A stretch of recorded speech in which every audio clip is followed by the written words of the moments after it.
সোহেল দা, আপনি অসময়ে পেপার পড়ছেন, তাড়াতাড়ি করুন, যেতে হবে না?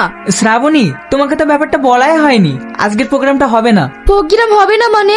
ওইদিকে চরম বৃষ্টি, পানিতে প্যান্ডেল থই থই করছে, তাই কিছুক্ষণ আগে ক্লাব কর্তৃপক্ষ ফোন করেছিল, ডেটটা মনে হয় পিছিয়ে যাবে। তাহলে ভালোই হলো, উপরে গেলাম, একটু ঘুমাবো। কেন, আমার কাছে একটু বসা যায় না? কাল সারা রাত প্রোগ্রাম করেছি তো, তাই চোখটা একটু ঢোল ঢোল করছে।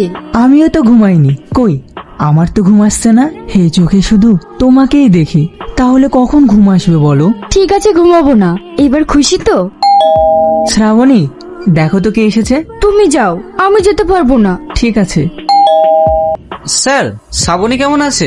ও ভালো আছে, কিন্তু তুমি এমন দিনে এলে, ও বাড়িতে নেই, মায়াপুরে একটা প্রোগ্রাম আছে, ওখানেই গেছে। আমিও এক্ষুনি বেরাবো, তুমি অন্যদিন এসো। আমি যেই দিনে আসি সেই দিনই শ্রাবণীকে দেখতে পাই না। শ্রাবণী খুব ভালো শিল্পী হয়ে গেছে, তাই না স্যার? হ্যাঁ হ্যাঁ, তুমি যাও তো। ঠিক আছে স্যার। কে এসেছিল?